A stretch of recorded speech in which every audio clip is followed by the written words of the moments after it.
तो स्वागत है आपका एक नए वीडियो में। जैसा कि आपको पता है, आने वाली 14 जेपीएससी जो प्रीलिम्स एग्ज़ाम है, इसके लिए हम लोग 100 टेस्ट का एक सीरीज़ स्टार्ट किए हैं, जिसके अंतर्गत पेपर 1 का 50 टेस्ट और पेपर 2 का 50 टेस्ट हम लोग कवर करेंगे। उसी कड़ी में ये आपका पेपर 1 का टेस्ट नंबर 2 है। ठीक है, हम लोग पिछले क्लास में देख चुके हैं कि आपका पेपर 1 का पहला टेस्ट जिसको 4 भाग में कंप्लीट किए, उसी तरह पेपर 2 का पहला टेस्ट उसको भी हम लोग 4 भाग में कंप्लीट किए। ठीक उसी तरह आज हम लोग पेपर 1 का जो टेस्ट नंबर 2 है, इसको भी 4 भाग में हम लोग कंप्लीट करेंगे। तो हर एक टेस्ट का 4-4 भाग देखने को मिलेंगे। ठीक है, तो इसी कड़ी में अगर आज हम लोग देखें तो पेपर 1 टेस्ट 2 इसका सिलेबस क्या है वो देख लीजिए।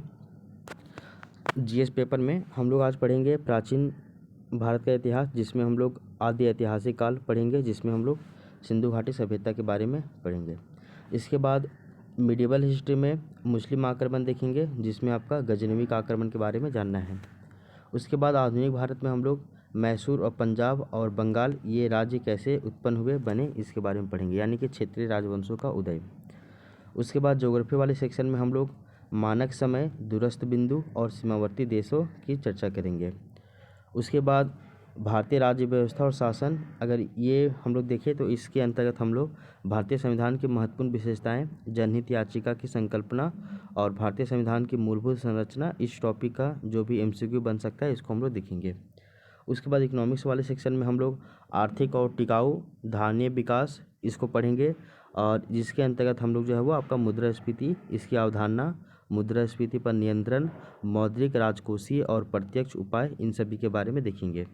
उसके बाद साइंस वाले पोर्शन में हम लोग विज्ञान एवं प्रौद्योगिकी देखेंगे, जिसमें मापक यंत्र, पैमाने और जो है वर्गीकी पढ़ेंगे, और साथ ही साथ कोशिका वाला जो टॉपिक है इसको भी हम लोग देख लेंगे। झारखंड के इतिहास की बात की जाए तो इसमें आपका प्राग ऐतिहासिक काल में झारखंड वाला जो सेक्शन है इसको हम लोग देखेंगे। ठीक है, तो आइए हम लोग अब इसको स्टार्ट करते हैं। तो इसमें आपका हिस्ट्री का तीनों पार्ट, एंशिएंट, मिडिवल, मॉडर्न मिलेगा। इसमें हम लोग ज्योग्राफी वाले सेक्शन को भी कंप्लीट करेंगे, पॉलिटी और पब्लिक का भी, इकोनॉमिक्स का भी, साइंस एंड टेक्नोलॉजी का भी, और फिर आपका जो है वो झारखंड हिस्ट्री का भी यहाँ पे पोर्शन हम लोग कंप्लीट करेंगे। ठीक है, जैसा कि आपको पता है कि जो प्रीलिम्स एग्ज़ाम है, इसमें जो है वो आपका इस हिस्ट्री से 15 क्वेश्चन पूछा जाता है, 5 एंशिएंट, 5 मिडिवल, 5 मॉडर्न से।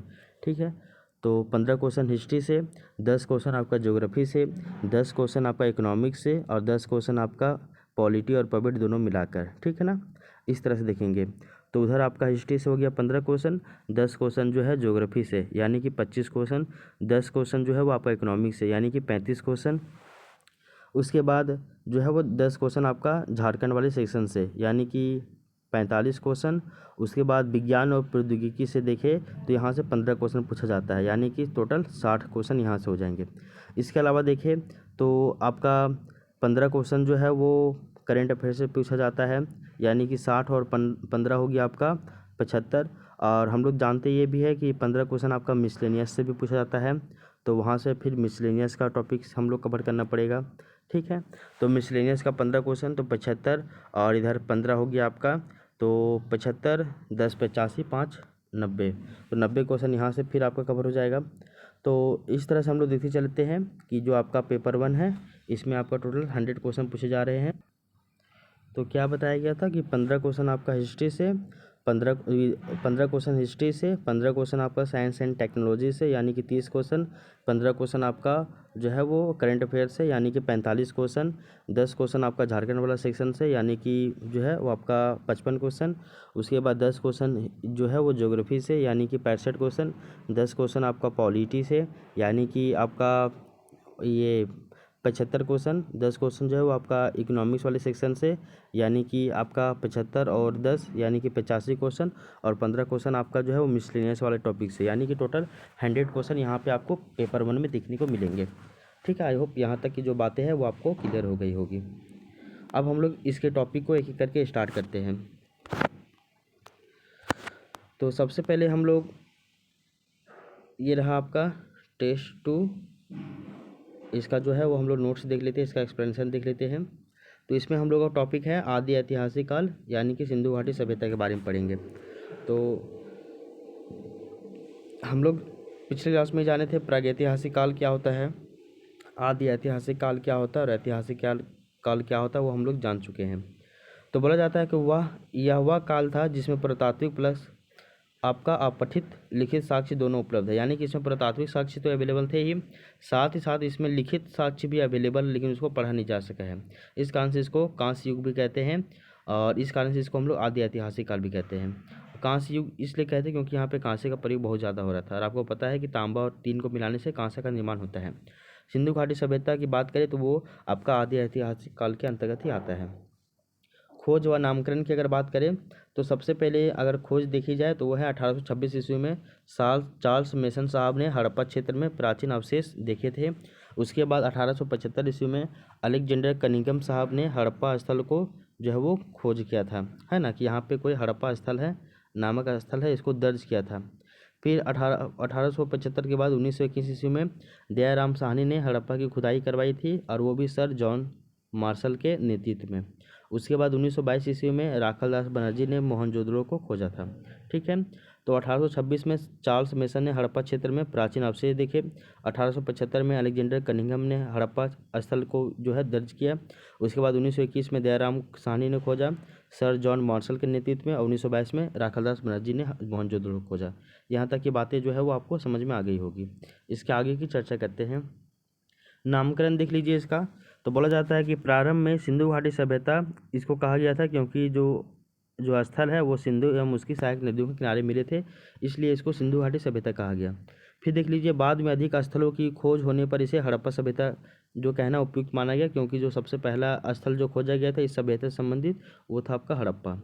काल निर्धारण की बात की जाए तो इसका पुरातन काल 2500 से लेकर 1750 है, परिपक्व अवस्था 2200 से 2000 ईसा पूर्व है और नवीन शोध सभ्यता लगभग 8000 वर्ष पुरानी मानी जाती है। तो ये देखिए इसका टाइम पीरियड को लेकर बहुत ही ज़्यादा डिस्प्यूट है।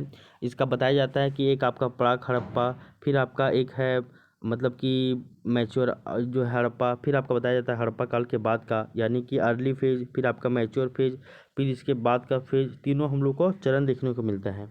ठीक ना, तो इसका जो है वो टाइम पीरियड भी अलग अलग देखने को मिलता है, लेकिन सबसे सर्वमान्य है आपका 2500 से लेकर 1750 ईसा पूर्व। ठीक है, इसको याद रखिएगा। मानव प्रजातियों की बात की जाए तो यहाँ पे 4 मानव प्रजातियाँ देखने को मिलती है। पहला है भूमध्य सागरीय जो कि सबसे अधिक था, सेकेंड है प्रोटो ऑस्ट्रेलैड, फिर है अल्पाइन और चौथा है मंगोलाइड। सर्वाधिक अगर कंगाल की बात की जाए तो वह आपका मोहनजोदड़ो से मिला है, इसलिए बोला जाता है इसको मृतकों का टीला। उद्भव और विस्तार की बात करें हम लोग इस सभ्यता का, तो बताया जाता है इसका उद्भव जो है वो पश्चिमोत्तर भारत में है। अगर ये भारत का मैप ले हम लोग तो इस वाले रीजन में इसका ओरिजिन हुआ है। उत्तरी सीमा की बात की जाए तो यहाँ पे आपका मांडा है जो कि जम्मू कश्मीर में है, चिनाब नदी के किनारे उसकी है बात करते हैं।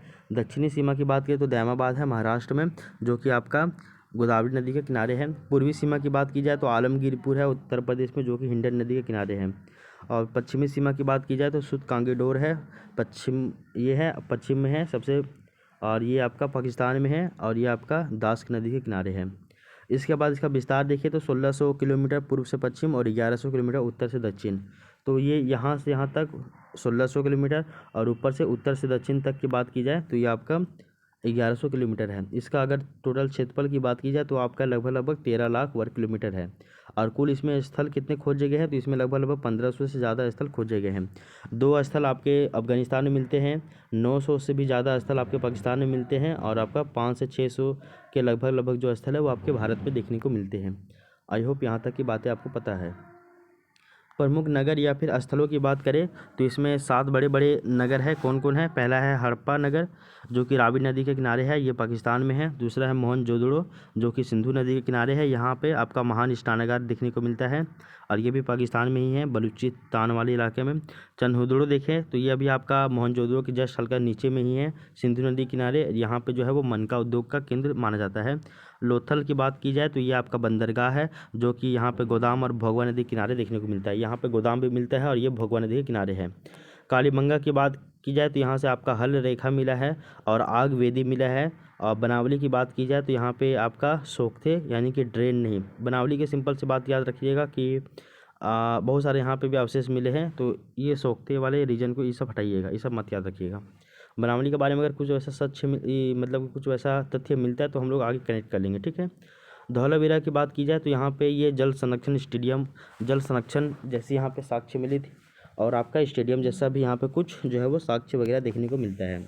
यहाँ तक की बातें आपको याद रखनी है। विशेष तथ्य की देखें तो बोला जाता है कि सबसे बड़ा शहर वो आपका मोहनजोदड़ो था, और सबसे बड़ा शहर की बात की जाए तो वो आपका धौलावीरा है, और भारत में सबसे बड़ा स्थल जो है वो आपका राखीगढ़ी है, ठीक है ना। सामाजिक जीवन की बात की जाए तो इसका समाज जो था वो आपका मैट्रियार्कल यानी कि मातृसत्तात्मक था। भोजन की बात की जाए तो यहाँ के लोग जो है शाकाहारी और मांसाहारी दोनों थे। इसके अलावा यहाँ पे अनाज कौन सा यूज करते थे तो आपका गेहूँ और जौ। वस्त्र की बात की जाए तो आपका सूती वस्त्र, महिलाएं छोटा घाघरा पहनती थी, पुरुष जो है वो चादर जैसी कुछ पहनते थे लोग। आभूषण की बात की जाए तो दोनों लिंगों द्वारा प्रयोग होता था, यानी कि पुरुष और महिलाएं दोनों आभूषण बहुत ज़्यादा पहनते थे। यहाँ पे ताबीज़ का भी प्रचलन बहुत ज़्यादा था।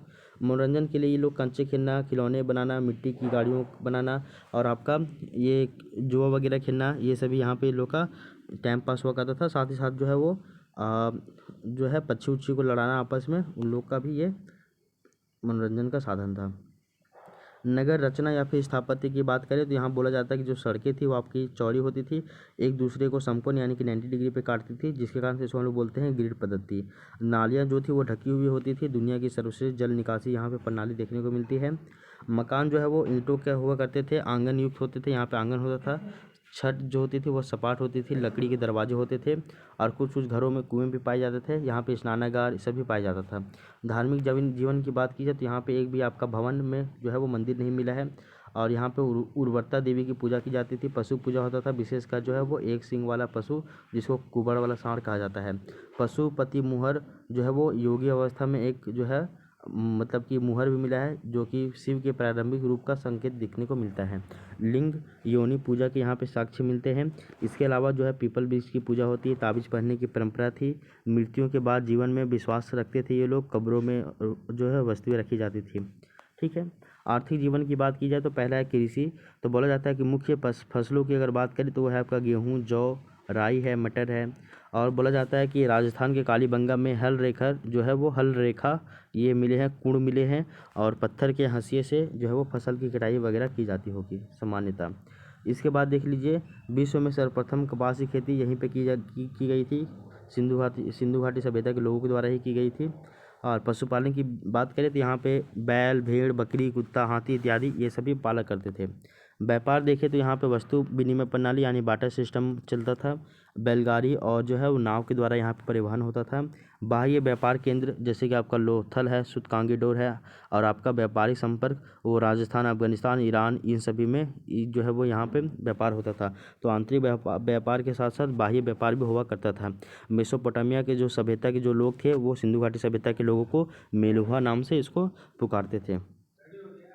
कला और संस्कृति की बात की जाए तो आपका धातु कर्म में बताया जाता है कि यहाँ पे कांच से जो है वो तांबा और टीन को मिलाकर बनाया जाता था। लोहे का ज्ञान यहाँ पे नहीं था, ठीक है। मिधभान यानी कि पोट्री की बात की जाए तो यहाँ पे लाल रंग के बर्तन, कुम्हार, चाक का उपयोग ये सभी किए जाते थे। मनका उद्योग की बात की जाए तो इसका सबसे बड़ा केंद्र जो है वो आपका चन्हुदुड़ है। और मनके की बात करें तो ये आपका चक्राकार, बेलनाकार, गोलाकार ये अलग अलग डायमेंशन में बनते थे। माप तोल की बात की जाए तो आपका न्यूनतम बाट जो है वो आपका 16 है, और लोथल से हाथी दाँत का पैमाना भी मिला है, और हाथी दाँत का भी यूज जो है वो आपका माप तोल में किए जाते थे।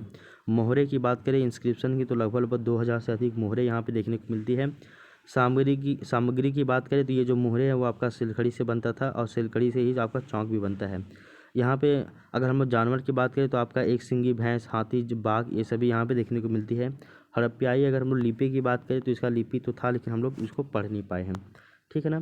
फिर देखिए यहाँ बताया जाता है कि 1875 ईस्वी में कनिंघम के द्वारा यहाँ पे प्रकाशन किया गया था इसका जो लिपि है उसके बारे में।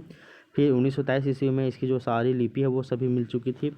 फिर आपका अपठित चित्रलिपि आधारित मतलब कि ये जो लिपि था वो आपका भाव चित्रात्मक था, पिक्टोग्राफी फॉर्म में था, और इसको पढ़ा नहीं जा सका यानी कि अपठित है। और ये चित्रलिपि आधारित है यानी कि ये चित्र के माध्यम से, फिगर के माध्यम से इस लिपि को जो है यूज़ किया जाता था। और ये जो लिपि है ये बहुत ही ज़्यादा द्विभाषी थी।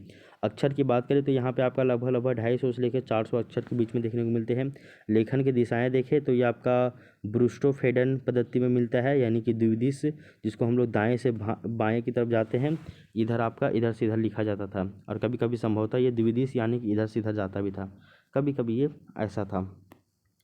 पतन के अगर हम लोग कारण देखें तो इसके विभिन्न मत हैं, जैसे कि आपके गार्डन चाइल्ड और व्हीलर साहब बोलते हैं कि आर्यों का आक्रमण, फिर आपका जॉन मार्शल और मैके और राव साहब बोलते हैं कि बाढ़, उसके बाद आर.एन. Stine, AN. घोष साहब बोलते हैं जलवायु परिवर्तन, एम.आर. साहनी साहब बोलते हैं भूगर्भीय परिवर्तन और जॉन मार्शल बोलते हैं प्रशासनिक शिथिलता।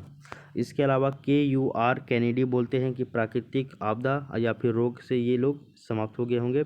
और अगर हम लोग काल देखें इनका पतन का तो वह है आपका 1500 ईसा पूर्व के आसपास का समय, इसी समय इन लोग का जो है वो पतन हुआ था।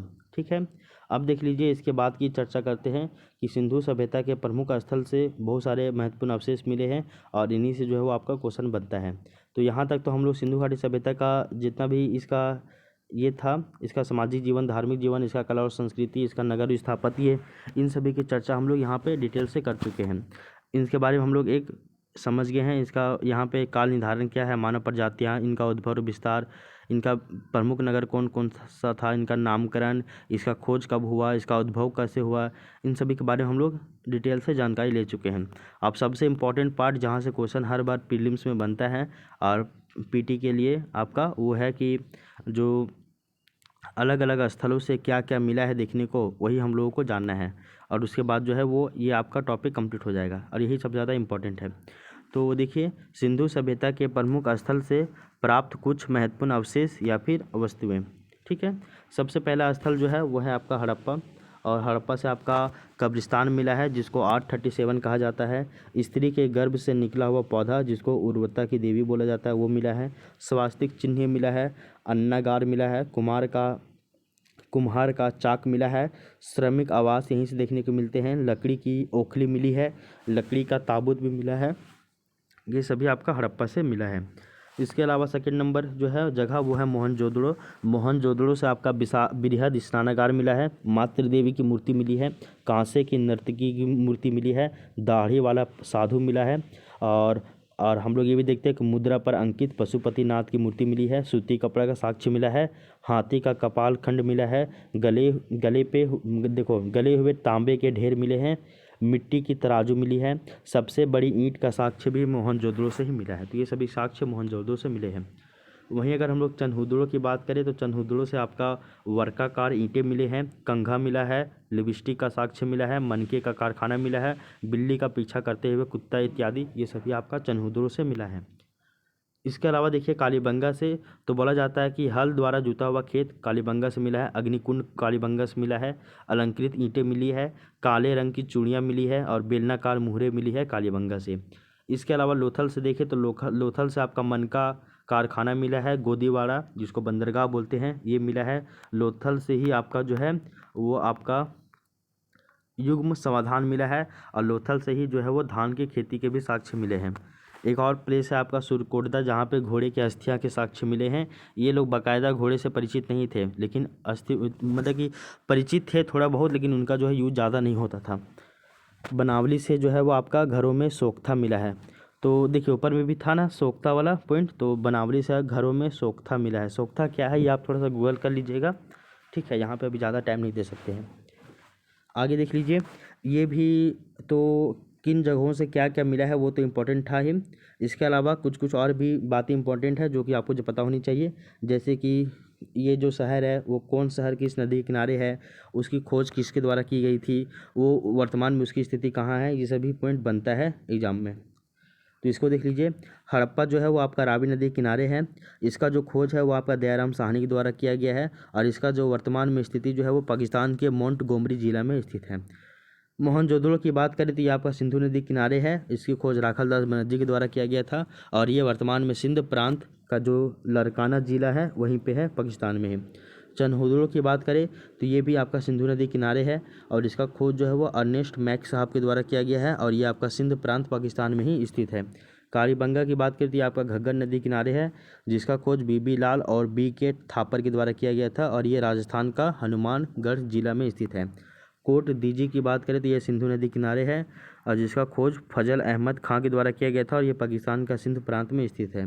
रंगपुर की बात करें तो ये आपका मादर नदी के किनारे है और इसका खोज एस.आर. राव के द्वारा किया गया था जो कि गुजरात का अहमदाबाद जिला में स्थित है। यहाँ तक की बातें आपको पता होनी चाहिए। इसके बाद अगर लोथल की बात करें तो लोथल आपका भगवा नदी किनारे है, जिसका खोज एस.आर. राव साहब ने किया था और ये गुजरात के अहमदाबाद ज़िले में है। अच्छा ये गलत हो गया, थोड़ा सा कन्फ्यूजन है। आप रंगपुर मादर नदी के किनारे, लोथल भगवा नदी किनारे। रंगपुर और लोथल के बारे में देख लीजिएगा, इसका खोज कौन किया है और इसका ये कौन जिला में स्थित है या फिर इसका प्रेजेंट में लोकेशन कहाँ है। सो ठीक है ना, इसको आप हटाइए, इसमें थोड़ा कन्फ्यूजन है।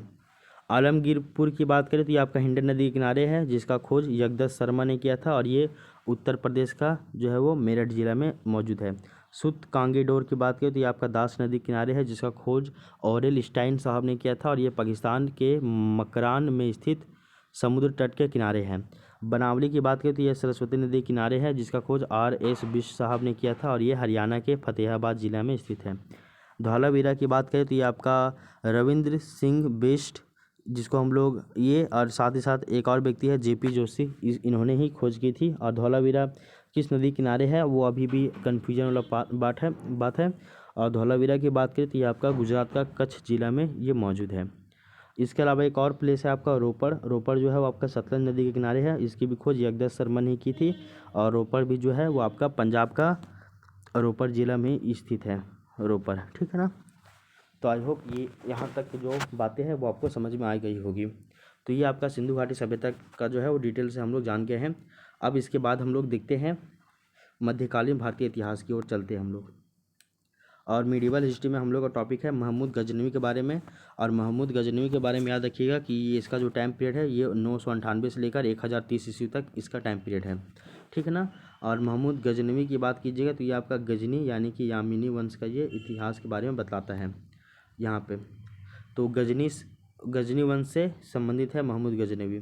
तो हम लोग सबसे पहले गजनी यानी कि यामिनी वंश का इतिहास इसका देख लेते हैं क्या है क्या नहीं। सो सबसे पहले देख लीजिए ये जो आपका गजनी वंश है यानी कि यामिनी वंश, इसका स्थापना कैसे होता है। तो गजनी वंश का जो संस्थापक है वो आपका अलप्तगीन रहता है और गजनी वंश को यामिनी वंश के नाम से भी जाना जाता है।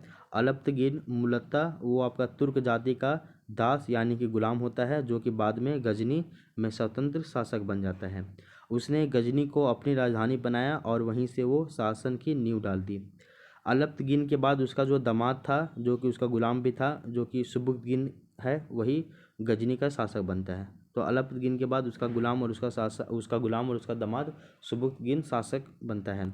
सुबुक्तगीन जो है वो हिंदू शाही शासक जयपाल को हराता है और उत्तर पश्चिम भारत पर अधिकार यही सबसे पहले स्थापित करता है। तो सुबुक्तगीन जो है वो जयपाल को हराता है और भारत का उत्तर पश्चिम वाला जो भाग है वहाँ पे वो अपना शासन स्थापित कर लेता है। अब हम लोग महमूद गजनवी के बारे में देखते हैं, जो कि आपका 998 से लेकर 1030 ईस्वी तक ये रहा था। ज़्यादा साल नहीं रहा था, मात्र 40 साल रहा था। महमूद गजनवी जो है वो सुबुक्तगीन का पुत्र था और 998 ईस्वी में वह गजनी का शासक बन जाता है और उसने अपने पिता के साम्राज्य का क्या किया, विस्तार किया और गजनी को एक सशक्त साम्राज्य में परिवर्तित कर दिया।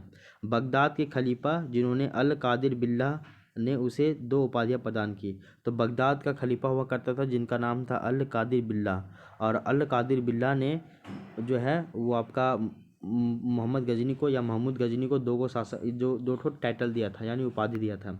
एक उपाधि है यामिन उद दौला जो कि राज्य का दाहिना हाथ होता है इसका मतलब, और एक है दिया था आमीन उल मिल्लाह जिसका अर्थ होता है धर्म का रक्षक। तो यामिन उद दौला और आमीन उल मिल्लाह ये जो मोहम्मद गजनवी को उपाधि देता है बगदाद का खलीफा जिसका नाम है अल कादिर बिल्लाह, उसने दिया था। अब देख लीजिए महमूद गजनवी का जो है वो भारत पर आक्रमण कब कब किया। सो सबसे पहले आपको पता होना चाहिए कि 999 ईस्वी से लेकर 999 ईस्वी से, देखो 998 में वो शासक बना गजनी का, उसके बाद वो अपने पिता के द्वारा बनाया गया जो विस्तार था उसको और भी बढ़ाया, साम्राज्य को और भी विस्तारित किया। इसी क्रम में ठीक 1 साल के बाद 999 से लेकर 1027 तक, 1030 में तो मर ही जाएगा, मरने से 3 साल पहले तक वो भारत पर लगभग 17 बार जो है वो आक्रमण करता है ये, ठीक है ना। तो 999 से लेकर 1017 ईस्वी के बीच में महमूद गजनवी ने भारत पर कुल 17 बार आक्रमण किया था, ठीक है। अब हम लोग इसके आगे की चर्चा करते हैं। तो बताया जाता है कि सर हेनरी एलियट के अनुसार ये आक्रमण मुख्यतः लूटपाट, संपदा अर्जन और धार्मिक प्रतिष्ठा प्राप्त करने के उद्देश्य से किए गए थे, ना कि स्थायी शासन स्थापित करने के लिए। तो वो जो था महमूद गजनी जो था वो स्थायित्व शासन स्थापित करने के लिए कभी भी आक्रमण नहीं करना चाहता था। ये किसके द्वारा बोला जा रहा है? तो आपका सर हेनरी एलियट के द्वारा बोला जा रहा है कि ये 17 बार आक्रमण किया था और ये जो आक्रमण था इसका केवल और केवल आपका लूटपाट और आपका धन अर्जित करने के लिए किया गया था। ये आपका स्थायी शासन करने के उद्देश्य से नहीं किया गया था। महमूद गजनी की अगर हम लोग प्रमुख आक्रमण की बात करें तो देखिए, पहला आक्रमण जो है वो 1001 ईस्वी में किया गया था। हिंदू शाही शासक जयपाल जो कि पेशावर का शासक था इसके खिलाफ यहाँ पे जयपाल जो है वो जीत जाता है, ठीक है ना। उसके बाद फिर आपका दूसरा आक्रमण करता है 1008 ईस्वी में, और यहाँ पे जयपाल का जो बेटा रहता है आनंद पाल, वो यहाँ पे युद्ध करता है जिसको हम लोग बोलते हैं वही हिंद का युद्ध। और यहाँ पे जो है फिर यहाँ पे परिणाम जो है वो विजय हो जाता है। फिर ठीक है, यहाँ विजय कौन होता है? यहाँ पे विजय जो है वो आनंद पाल हार जाता है और आपका ये जो है महमूद गजनी जीत जाता है। तीसरा नंबर जो आक्रमण देख लीजिए 1011 में करता है जो कि थानेश्वर पे करता है और यहाँ पे मंदिरों की लूट कर देता है। उसके बाद चौथा आक्रमण 1018 में करता है, ये आपका मथुरा कन्नौज में करता है और यहाँ पे अपार संपत्ति की लूट के उद्देश्य से करता है। पांचवा अगर आक्रमण की बात की जाए तो आपका 1019 से लेकर 1020 के आसपास में करता है, जो कि आपका चंदेल शासक विद्याधर पर आक्रमण करता है और यहाँ पे असफल चंदेलों ने यहाँ पे जो है वो आपका प्रतिरोध करता है। देखो, जब पांचवा आक्रमण 1920 1019 और 20 में करता है, आपका चंदेल शासक विद्याधर पर आक्रमण करता है, तब यहाँ पे महमूद गजनी हार जाता है और यहाँ पे चंदेलों ने इसका बहुत ही ज़्यादा प्रतिरोध करता है। उसके बाद छठा आक्रमण जो है वो 1026 में करता है, जो कि सोमनाथ मंदिर पे करता है गुजरात में, जो कि इसका सबसे ज़्यादा विख्यात रहता है और यहाँ पे मंदिरों को लूटता है और मूर्तियों को जो है वो तोड़ देता है। उसके बाद इसका जो है वो 17वां आक्रमण, जो कि इसका अंतिम आक्रमण होता है, वो 1027 में करता है, सिंध वाली क्षेत्र में करता है और यहाँ पे क्यों करता है? तो सीमावर्ती सुरक्षा के लिए करता है, ठीक है ना। और बाद में हम लोग देखते हैं कि 1030 में इसका मृत्यु भी हो जाता है। अब देख लीजिए, थोड़ा सा पढ़ते हैं चंदेल वंश पर आक्रमण, जो कि 1019 और 1020 के बीच में किया गया था। इसका थोड़ा सा इतिहास आप जान लीजिए। तो बोला जाता है कि जब महमूद गजनी आपका 1019 और 1020 के आसपास में जो है वो चंदेलों पर आक्रमण करता है, चंदेल वंश पे, तो उस समय वहाँ का जो शासक था वो विद्याधर था और विद्याधर अपने वंश का सबसे ही ज़्यादा शक्तिशाली शासक था। चंदेल वंश का सबसे जो है शक्तिशाली शासक की बात की जाए तो वो आपका विद्याधर ही था। उसने महमूद के आक्रमणों पर सफलतापूर्वक प्रतिरोध किया और महमूद को पराजय का सामना करना पड़ा। तो यहाँ पे जो है वो विद्याधर जो है वो महमूद गजनी को हरा देता है और यहाँ पे आप देखते होंगे कि यहाँ पे जो है आपका ये जो जीत जाता है कौन? तो विद्याधर। फिर देख लीजिए, एकमात्र हिंदू शासक था जिसने मुसलमानों का सफल प्रतिरोध किया, तो विद्याधर जो था। और जयपाल भी, तो जयपाल का बेटा ही रहता है ना विद्याधर। नहीं, रुकिए जरा सा एक बात। नहीं, जयपाल का बेटा रहता आनंद पाल और ये जो विद्याधर है वो चंदेल शासक है, वो अलग है, ठीक है, क्लियर। आगे देख लीजिए, एकमात्र हिंदू शासक था जिसने मुसलमानों का सफल प्रतिरोध किया, जिसका नाम है क्या? तो उसका नाम है विद्याधर। इसको भी आप याद रखिएगा। अब देख लीजिए सोमनाथ मंदिर पर आक्रमण, जो कि 1026 ईस्वी में हुआ था। ये बहुत ही ज़्यादा इंपॉर्टेंट है और ये बार बार किसी न किसी रूप में एग्जामों में देखने को मिलता है। तो बोला जाता है गुजरात के प्रभास पाटन, वर्तमान में वेरावल, यहाँ पे स्थित एक प्रसिद्ध सोमनाथ मंदिर है जिसके ऊपर महमूद गजनी ने आक्रमण किया था। बोला जाता है कि उस समय गुजरात का शासक जो है वो भीमदेव प्रथम था और ये 1022 से 1063 के समय तक ये शासक रहता है। महमूद गजनी जो है वो मंदिरों को लूटता है और वहाँ से अपार संपत्ति जो है वो लेकर गजनी वापस लौट जाता है और इस घटना ने पूरे भारत में व्यापक धार्मिक आक्रोश जो फैला देता है, क्योंकि एक बाहर से आक्रांता आता है और हमारे देश में आकर हमारी जो मंदिर है सोमनाथ मंदिर को लूटता है, यहाँ की मूर्तियों को तोड़ देता है और हम लोग कुछ कर भी नहीं पाए। तो यही बात है। फिर देख लीजिए महमूद गजनी का दरबार और उसका सांस्कृतिक योगदान, ये भी देख लीजिए। तो महमूद गजनी का दरबार और उसका सांस्कृतिक योगदान, तो बोला जाता है कि महमूद गजनवी जो है वो शिक्षित, सभ्य, कला और विद्या का संरक्षक था। ऐसा होगा कि नहीं होगा किसी को पता नहीं, इतिहास में लिख दिया गया केवल। तो ये शिक्षित भी था, सुसभ्य भी था, कला और विद्या का संरक्षक था। होगा कि नहीं होगा अलग बात है। आगे देख लीजिए, उसने अपने दरबार में कई महान विद्वानों, कवियों और इतिहासकारों को यहाँ पे आश्रय दिया था। और इसके प्रमुख दरबारी विद्वान और उनकी कृतियाँ क्या क्या है वो देख लीजिए। इसका 4-5 गो इसका यहाँ पे इसका विद्वान था। जैसे कि पहले की बात की तो वो है आपका उतबी का जो है ये रचना वो है किताब उल यामिनी, जिसको हम लोग तारिक ए यामिनी भी कहते हैं। और यहाँ पे जो है वो गजनवी के आक्रमणों का विवरण दिया हुआ है। इसके बाद है बैहाकी। अब बैहाकी के बारे में बोला जाता है कि तारिक ए सुबुतगिन इसकी रचना इसी ने किया था। और इतिहासकार जो लेनपुल है वो इसको पूर्व का पैप्स कहता है बैहाकी को, जिसकी रचना है तारिक ए सुबुतगिन। उसके बाद एक और विद्वान था अलबरूनी जो है वो किताब उल हिंद लिखा है। और इसमें भारत की सामाजिक सांस्कृतिक स्थिति का वर्णन देखने को मिलता है। एक और विद्वान था फिरदौसी, इन्होंने जो है वो शाहनामा लिखा है, जो कि ईरान के इतिहास पर आधारित महाकाव्य है।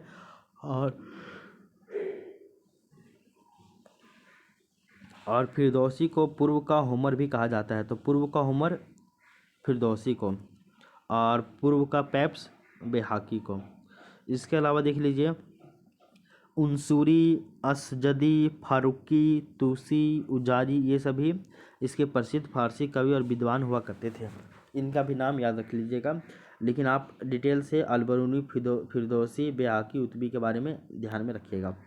इसके बाद देख लीजिए, यहाँ पे थोड़ा सा आप अलबरूनी के बारे में दिया हुआ है, जो कि 973 से लेकर 1048 तक ये रहता है।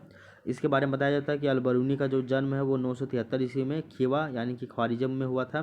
और वह खगोल शास्त्र, भूगोल, गणित, तर्कशास्त्र, औषधि विज्ञान और धर्मशास्त्र इन सभी का वो ज्ञाता था। होगा कि नहीं होगा वही जाने। आगे देख लीजिए, 1017 ईस्वी में महमूद गजनवी के साथ ये भारत आया था। तो अलबरूनी जो है वो 1017 ईस्वी में भारत आया था गजनवी के साथ, महमूद गजनी के साथ। उसने संस्कृत भाषा सीखी और भारतीय ग्रंथों जैसे कि ब्रह्मगुप्त, बृहमिहिर, बलभद्र आदि का अध्ययन किया। तो जो अलबरूनी है वो संस्कृत भाषा सीखता भी है और वो भारतीय ग्रंथों का क्या करता है, वो अध्ययन भी करता है। वह पुराणों का अध्ययन करने वाला पहला मुसलमान भी था अलबरूनी। उसकी प्रसिद्ध अगर कृति की बात की जाए, यानी कि उसकी प्रसिद्ध रचना की बात की जाए, तो वो है आपका किताब उल हिंद। और उसमें भारत की सामाजिक, धार्मिक, भौगोलिक और वैज्ञानिक स्थिति का हम लोग को विस्तृत विवरण देखने को मिलता है। और उसने भगवद गीता, विष्णु पुराण, वायु पुराण आदि से भी जो है वो उदाहरण लिए। तो वो विष्णु पुराण, भगवद गीता, वायु पुराण इन सभी के बारे में पढ़ता है, वराहमिहिर सबको पढ़ा है। आगे देख लीजिए, अंग्रेजी अनुवाद देखिए तो इसका जो है वो एडवर्ड साच्य के द्वारा किया गया था। और इसका जो हिंदी अनुवाद है वो आपका रजनीकांत शर्मा के द्वारा किया गया था। किसका, तो अलबरूनी का जो इनका जो रचना है जिनका नाम है किताब उल हिंद, इसका जो रचना है जिसमें भारत की सामाजिक, धार्मिक, आर्थिक और आपका वैज्ञानिक स्थिति का हम लोग को देखने को मिलता है, जानकारी मिलता है। उसका अंग्रेजी में अनुवाद एडवर्ड साच्य के द्वारा और हिंदी में अनुवाद रजनीकांत शर्मा के द्वारा किया गया था। महमूद गजनी के सिक्के की बात की जाए तो बोला जाता है कि महमूद गजनवी ने संस्कृत और अरबी दोनों भाषाओं में मुद्रा लेखन युक्त चांदी के सिक्के जारी किए थे। तो महमूद गजनी जो है वो संस्कृत में भी और अरबी दोनों भाषाओं में मुद्रा लेखन चांदी के सिक्के जारी किए थे। सिक्के के एक ओर अरबी भाषा और दूसरी ओर संस्कृत भाषा में यानी कि देवनागरी लिपि में लिखा हुआ रहता था। सिक्के पर संस्कृत में लिखा हुआ रहता था क्या, तो अव्यक्त मेकक, और यानी कि यहाँ पे मोहम्मद अवतार नूरुपति महमूद।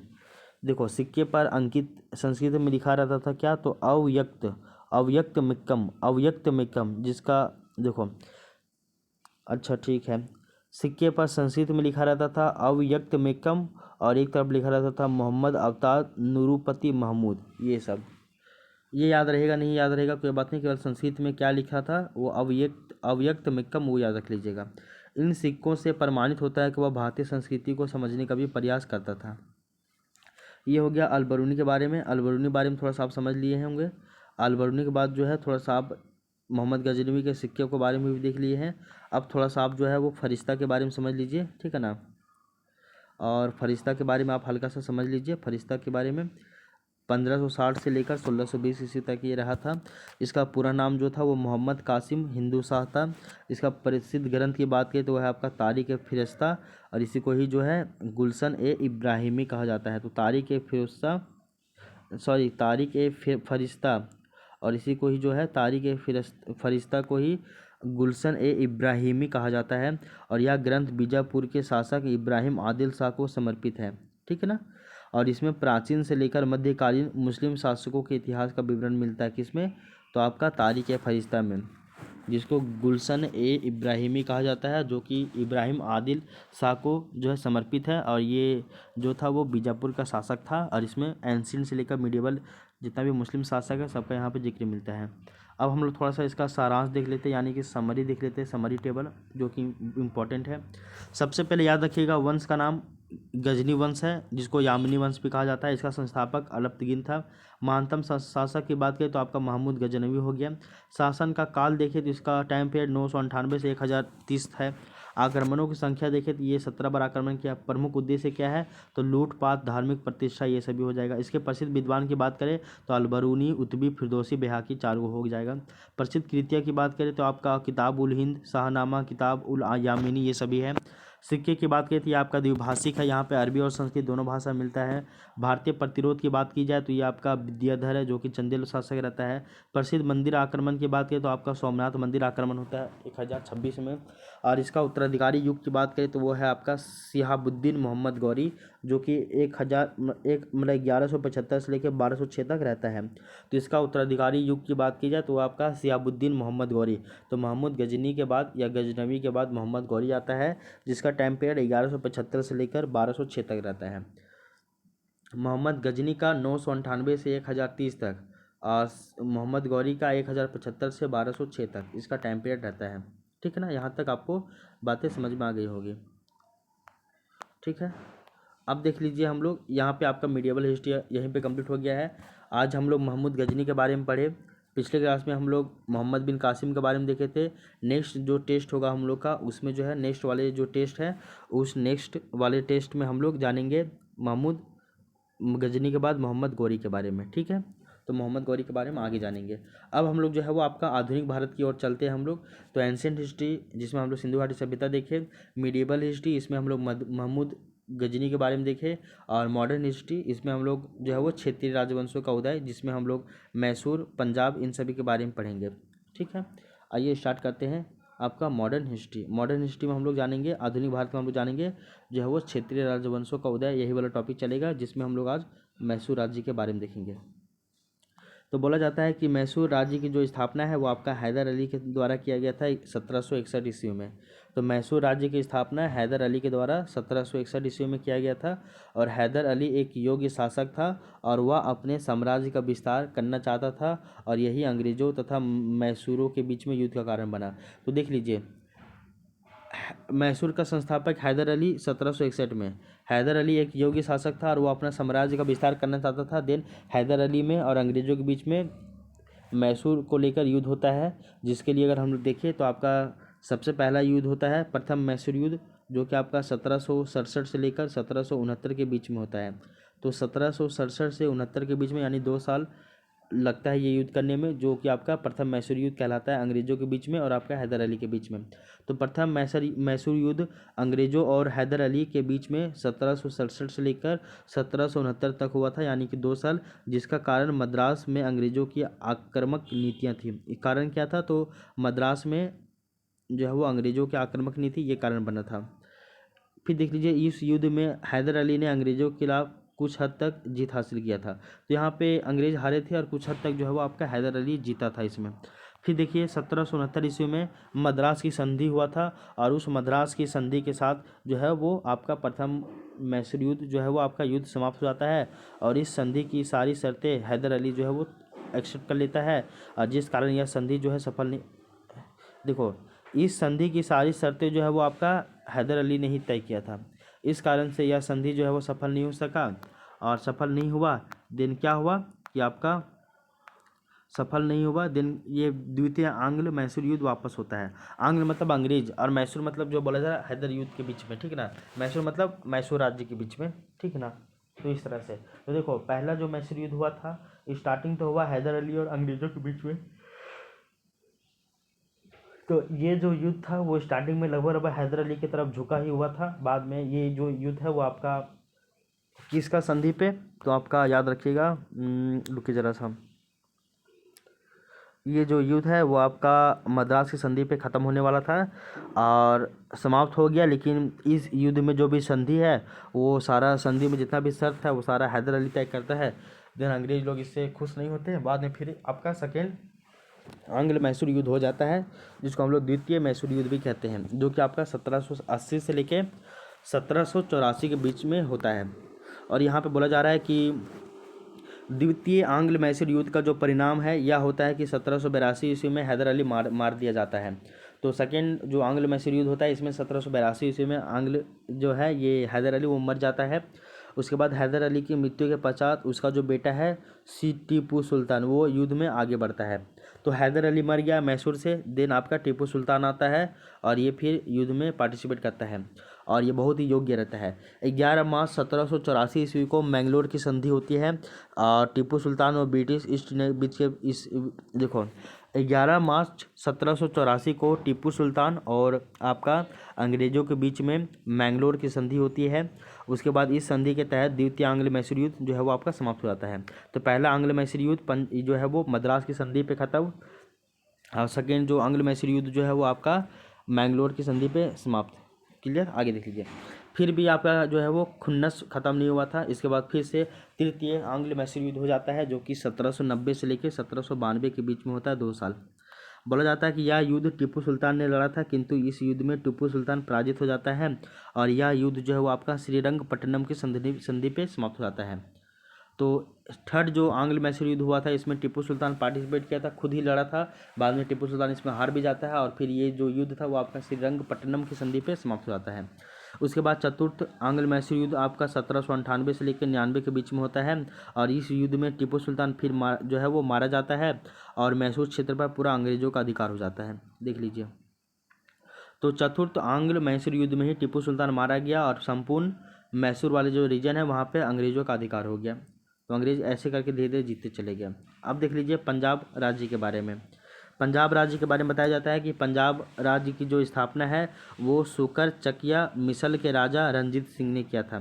तो पंजाब राज्य का स्थापना रंजीत सिंह के द्वारा किया गया था, जो कि आपका सुकर चकिया मिसल के राजा हुआ करते थे। राजा रंजीत सिंह ने लाहौर को अपनी राजधानी बनाई थी और इसी ने स्वर्ण मंदिर पर सोने की चादर जो है वो चादर चढ़ाई भी थी। तो राजा रंजीत सिंह जो है वो जब पंजाब राज्य का स्थापना किया तो उसका कैपिटल लाहौर को बना दिया और वो जो है इसी समय जो रंजीत सिंह जो है वो राजा रंजीत सिंह वो स्वर्ण मंदिर है इसके ऊपर सोने की चादर चढ़ाई थी। सोने की चादर, बाप रे बाप। आगे देख लीजिए। रंजीत सिंह ने सतलज नदी के पश्चिम के सभी सिख प्रधानों को अपने अधीन कर लिया और पंजाब में अपना राज्य स्थापित किया। बाद में उसने कश्मीर, मुल्तान और पेशावर को भी जीत लिया। तो रंजीत सिंह धीरे धीरे पावरफुल बन रहा था। वो जितना भी सतलज नदी है, सतलज नदी के पश्चिम में रहने वाले जितने भी सिख प्रधान हैं सभी को अपने अधीन कर लेता है और पंजाब में जो है वो अपना राज्य स्थापित करता है बहुत ही बड़ा स्तर पे। बाद में वो कश्मीर, मुल्तान और पेशावर को भी जीत लेता है तो अपना वो विस्तार करता है। बाद में रंजीत सिंह ने यूरोपीय प्रशिक्षकों की सहायता से यूरोपीय आधार पर एक शक्तिशाली और अनुशासित सेना तैयार की और उन्होंने अपनी फौज में सिखों के अतिरिक्त गोरखों, बिहारियों, उड़ियों, पठानों, डोगरों तथा पंजाबी मुसलमानों को भी भर्ती किया। मतलब ये अपना आर्मी को भी स्ट्रॉन्ग कर रहा था। फिर देख लीजिए 1809 ईस्वी में रंजीत सिंह तथा चार्ल्स मेटकॉप के बीच में अमृतसर की संधि होती है। तो रंजीत सिंह और चार्ल्स मेटकॉप के बीच में अमृतसर की संधि होती है और इसी संधि के तहत जो है सतलज नदी को सिख साम्राज्य और भारत में ब्रिटिश क्षेत्र के बीच सीमा के रूप में तय किया गया। तो बोला गया कि यहाँ पे जो है चार्ल्स मेटकॉप और रंजीत सिंह के बीच में अमृतसर की संधि होती है, जिसके बाद बोला जाता है कि ये जो सतलज नदी है, सतलज नदी को ही सिख साम्राज्य और भारत में ईस्ट इंडिया ब्रिटिश जो है क्षेत्र है यहाँ पे सीमा के रूप में इसको कर दिया। मतलब सतलज नदी के उधर आपका जो है वो राजा रंजीत सिंह का क्षेत्र होगा, सिख साम्राज्य होगा और सतलज नदी के इधर वाला जो एरिया होगा वो आपका ब्रिटिश क्षेत्र कहलाएगा। ठीक है ना। तो ये एक तरह से बाउंड्री बन गया था ये सतलज नदी अमृतसर की संधि के बाद। फिर देख लीजिए इस संधि का जो उद्देश्य है वो रंजीत सिंह का साम्राज्य विस्तार पर रोक लगाना था। यानी कि इसके बाद आप यहाँ पे अगर इस संधि कर लिए हैं तो आपको फिर इधर आप विस्तार नहीं कर सकते हैं, इस तरह का बात भी किया जा रहा था। उसके बाद देख लीजिए 1839 ईस्वी में रंजीत सिंह जो है उसकी मृत्यु हो जाती है और उसके बाद जो है उसका अगला शासक है वो खड़क सिंह बनता है। तो रणजीत सिंह के बाद उसका जो है अगला शासक जो है वो पंजाब का खड़क सिंह बनता है। और खड़क सिंह ने अपना वजीर जो है वो ध्यानचंद को बनाता है, लेकिन ध्यानचंद जो है वो खड़क सिंह का ही हत्या कर देता है। बताओ, गद्दारी कर दिया। अगला शासक जो है वो नैनीहाल बनता है और इसने भी अपना वजीर ध्यानचंद को ही बनाया और ध्यानचंद ने इसकी भी हत्या कर दी। अरे बाप रे बाप। जब राजा रणजीत सिंह की मृत्यु हो जाती है 1839 में, उसके बाद जो है वो खड़क सिंह राजा बनता है। और खड़क सिंह राजा बनता है तो वो अपना जो है वजीर ध्यानचंद को बनाता है। दिन बाद में ध्यानचंद जो है उसी का हत्या कर देता है। उसके बाद फिर ध्यानचंद जब हत्या कर दिया खड़क सिंह का, तो फिर राजा बना नैनीहाल और नैनीहाल फिर से वजीर बना देता है ध्यानचंद को ही अपना। फिर जो है आपका जो है वो ये ध्यानचंद वो नैनीहाल का भी हत्या कर देता है। इसके बाद अगला शासक जो है वो शेर सिंह बनता है, किंतु शेर सिंह ने देखो अगला शासक शेर सिंह बना, किंतु फिर जो है बाद में शेर सिंह का भी मृत्यु 1840 ईस्वी में हो गई। और इसका जो अल्प आयु यानी कि एकदम पूरा कम एज वाला जो पुत्र है जिसका नाम है दिलीप सिंह, वो अगला शासक बनता है। किंतु उसकी जो माँ रहती है रानी जिंदन, वो अपने कृपा पात्र अफसरों की सहायता से राजकाज देखती थी। राजा तो था आपका दिलीप सिंह, लेकिन वो कम आयु का था। देन उसकी जो मम्मी थी वही अपने ऑफिसर की मदद से बुरा राज शासन चलाया करती थी। आगे देख लीजिए। इन कृपा पात्र अधिकारियों ने एक और अंग्रेज़ों के साथ साठगांठ की और दूसरी और खालसा को अंग्रेज़ों पर आक्रमण करने के लिए उकसाया और इससे आंग्ल सिख युद्ध की शुरुआत हो जाती है। क्या हो गया वो देख लीजिए। पहला चीज़ बताया गया इसमें कहानी कि एक तरफ जो इसका जो अधिकारी लोग था, इन लोग ना घूसखोर निकल गया। एक तरफ तो इसको रानी को अंग्रेज़ों के खिलाफ भड़का रहा था और एक तरफ इन लोग अंग्रेज़ों से मिलके जो है वो रानी के खिलाफ इसको भड़का रहा था। दोनों के एक दूसरे से लड़वा दिया। इसी के संदर्भ में हम लोगों को देखने को मिलता है आंग्ल सिख युद्ध। तो प्रथम जो आंग्ल सिख युद्ध हुआ वो आपका 1885 से लेके 1846 तक चला। 1845 से लेकर 1846 तक देखने को मिलता है प्रथम आंग्ल सिख युद्ध। बोला जाता है कि प्रथम जो आंग्ल सिख युद्ध है ये आपका सिख साम्राज्य और ब्रिटिश ईस्ट इंडिया कंपनी के बीच में लड़ा गया था। तो प्रथम आंग्ल सिख युद्ध सिख साम्राज्य और ब्रिटिश ईस्ट इंडिया कंपनी के बीच में लड़ा गया था। और इसमें बोला जाता है कि ये जो युद्ध था, यह युद्ध पंजाब के फिरोजपुर ज़िले के आसपास में ये युद्ध जो है वो लड़ा गया था। और इस युद्ध में सिख साम्राज्य की हार हो जाती है और कुछ हिस्सा अंग्रेज़ों के अधीन चला गया था। बाप रे बाप। और इस युद्ध के समय लॉर्ड हार्डिंग जो है वो भारत के गवर्नर जनरल थे। तो जब आपका प्रथम आंग्ल सिख युद्ध चल रहा था 1845 और 1846 में, तो उस समय भारत के गवर्नर जनरल लॉर्ड हार्डिंग थे। ठीक है, आगे देखिए। प्रथम आंग्ल सिख युद्ध ये जो है वो आपका लाहौर की संधि के जरिए जो है वो ख़त्म हो जाता है। उसके बाद फिर बाद में आपका द्वितीय आंग्ल सिख युद्ध होता है जो कि 1846 से 1849 के बीच में होता है। अब बोला जा रहा है कि इस युद्ध का जो कारण है वो लॉर्ड डलहौजी की राज्य हड़प नीति। लॉर्ड डलहौजी ने राज्य हड़प नीति एगो पॉलिसी बनाया था, राज्य को हड़पने वाला नीति। इस कारण से द्वितीय आंग्ल सिख युद्ध होता है। तो लॉर्ड डलहौजी ने पंजाब पर अधिकार करने के लिए चार्ल्स नेपियर नामक एक कुशल सेनापति भेजा था और यह चार्ल्स नेपियर युद्ध में विजय रहा और पंजाब पर वो जो है वो अंग्रेज़ों का अधिकार हो गया। और लॉर्ड डलहौजी कोहिनूर हीरा पंजाब राज्य से लेकर इंग्लैंड की रानी को भेज देता है।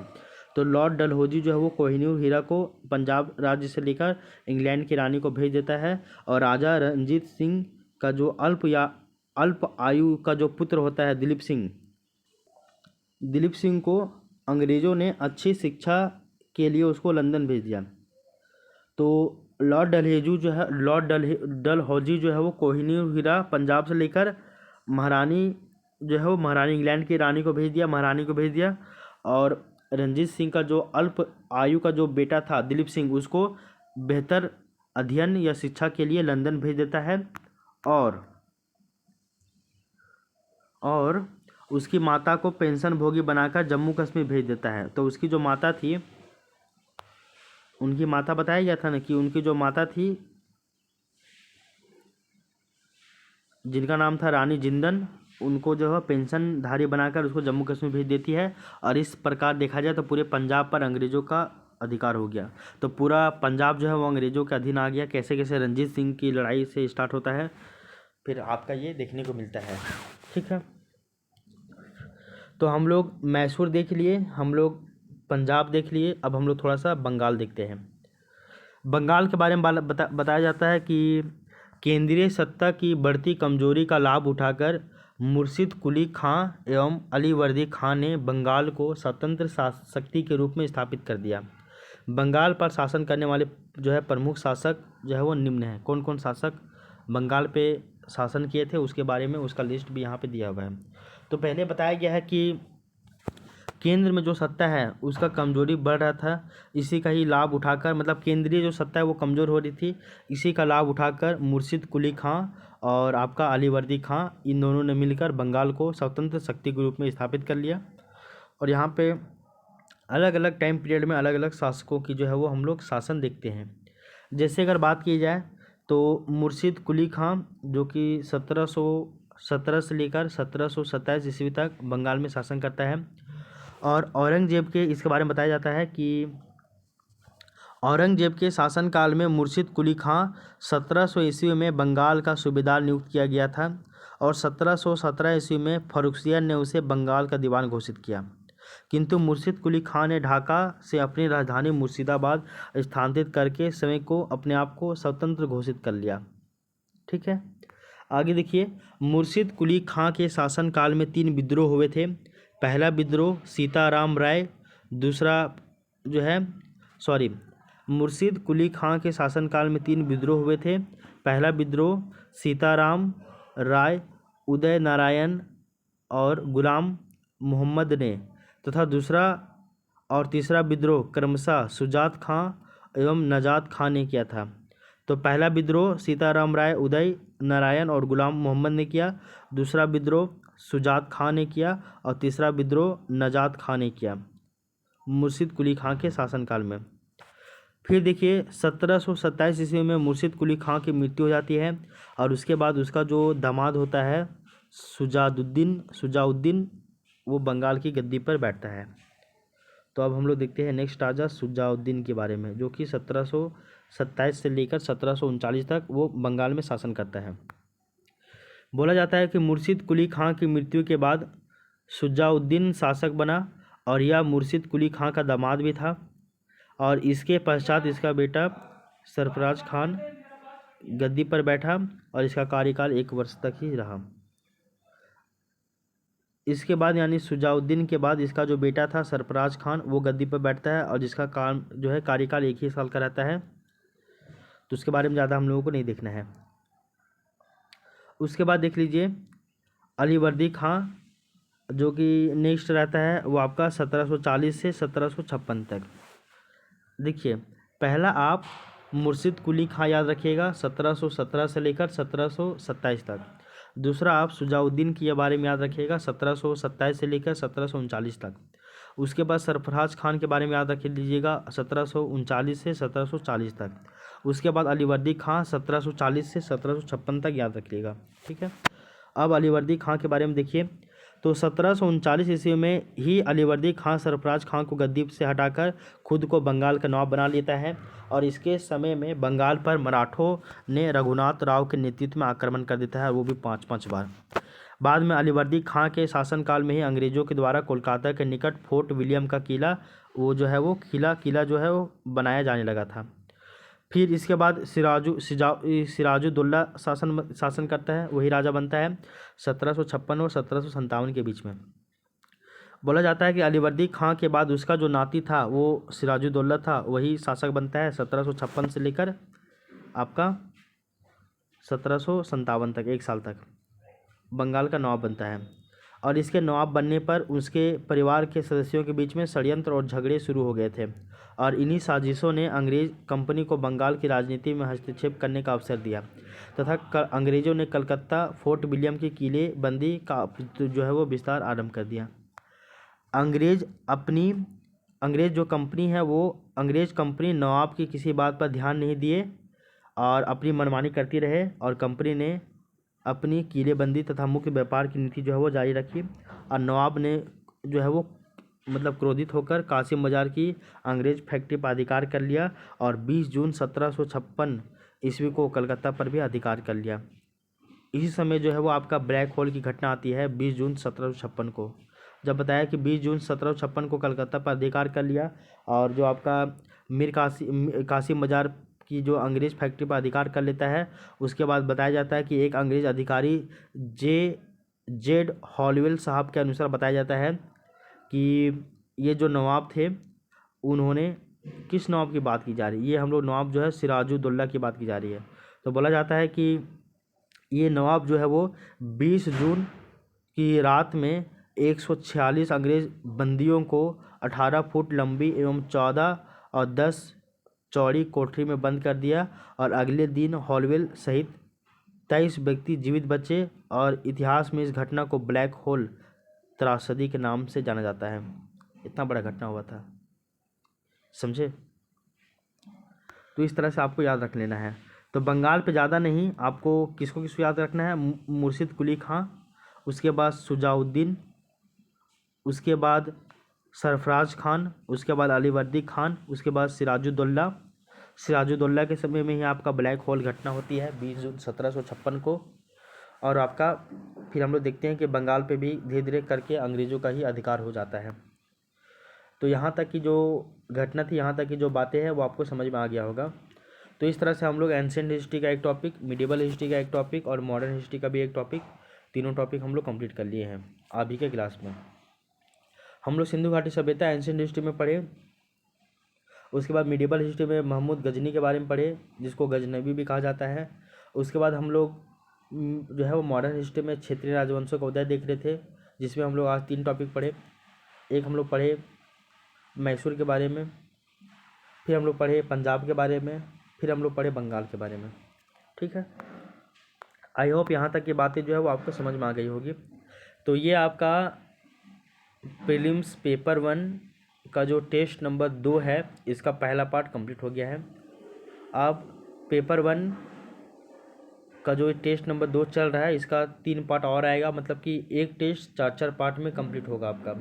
तो ये टेस्ट 2 का पार्ट 1 कंप्लीट, अब पार्ट 2 आएगा, फिर पार्ट 3 आएगा, फिर पार्ट 4 आएगा और इस तरह से जाकर आपका पूरा टेस्ट कंप्लीट हो जाएगा।